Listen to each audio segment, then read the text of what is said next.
GoDaddy.com. This is what I've been using for years. They've been great customer service. If you ever need to get in touch with somebody, if you go to the bottom right of my screen here, I'll zoom into it. This little SMS message icon here is a live chat support. If you click that, it'll take you directly to your actual SMS text messages, just like if you're texting a friend or family or whatever, and you'll be able to communicate to GoDaddy straight from your SMS text off of your phone. Within 7 days, they'll still give you a refund for like a domain.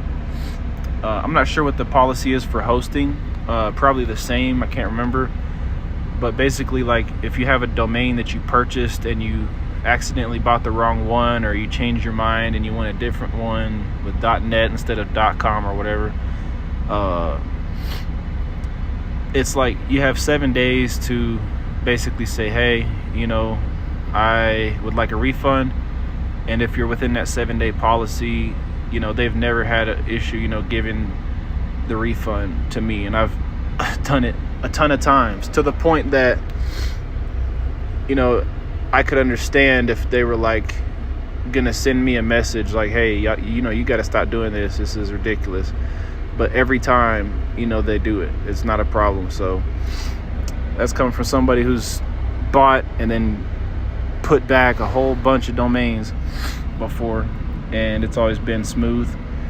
If you do that, basically you're going to want to click on this little human icon, whatever, up here at the top, and there's 2 numbers that you'll need if you're going to do that refund deal, and that's your customer number, or they call it the customer number, but it's basically like your account's number. And then you're going to have a PIN number, a 4-digit number that pertains to your account. And then what's going to happen is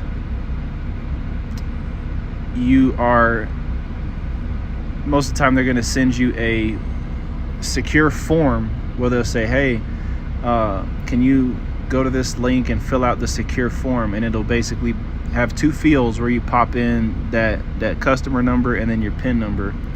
The customer number is probably going to start with a 5, I think, most of the time, and then it's like a big long 10-digit number or so, something like that. You'll put that in, and your PIN number, and that lets them get in there and work with you on getting it deleted and getting the refund going.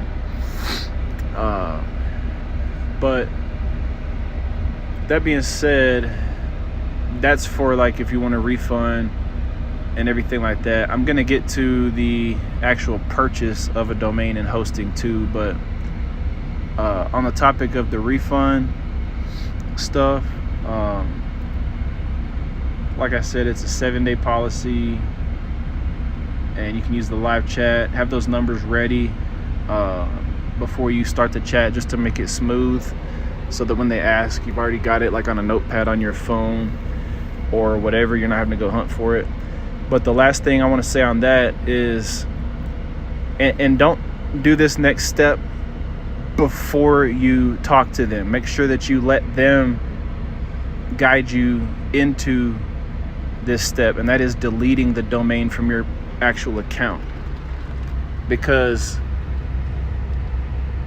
if you delete it before they tell you to, I think it might disqualify you or something like that from getting a refund. I think either way, just trust me. Just go with the process of saying in the chat, hey, I would like a refund to my card or via in-store credit, whichever you choose. I no longer need this domain. I'm taking a different direction with the business, or whatever you want to say. And then they'll do this thing with the numbers, but then they'll also say, they'll send you a link, and they'll say, hey, can you go ahead and delete the domain from your account following these steps? And you'll just follow the steps to actually go into your products area and click on the domain itself. You might have to cancel the auto renewal first and then click again on the product and then hit delete. But what it's going to do, at least lately, it's been you just click a button that says like, yes, I want to delete. Then they'll send you an email, and you got to go check that email. And once you check that email, there's going to be a link or a button or something, basically just confirming again and saying like, yes, I want to delete. And then once you do that, you go back to the chat and say, okay, I've deleted it. But don't delete it before they tell you to. Wait for them to tell you to delete it, and then go through that process. Use the instructions, the link that they give you if you need to. I already know how to delete the domain because I've done it a bunch of times. But if it's your first time, you can just follow the instructions they send you. But once they tell you to, then you delete it, and then go back to the chat and say, okay, I've deleted it. And then pretty much from there, you should be good, and they'll be able to start to process that refund for you.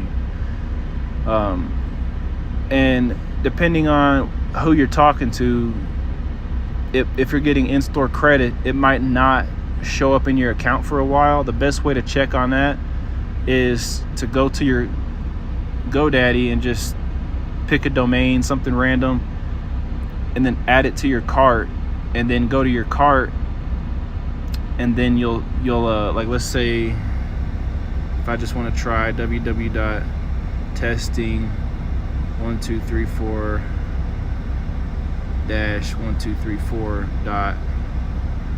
I'm trying to pick something that will probably not be taken so I can get through the example here. So just click that, click get it, add it to the cart, continue,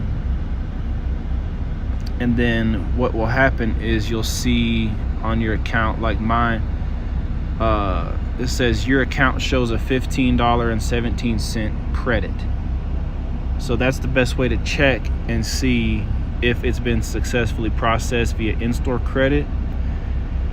And then one thing I do is, as a company, you know, GoDaddy is trying to make the most money they can, right? So they'll set you up for like 3 years, but I only do 1 year at a time, and that brings it to $11.99 for a domain for an entire year.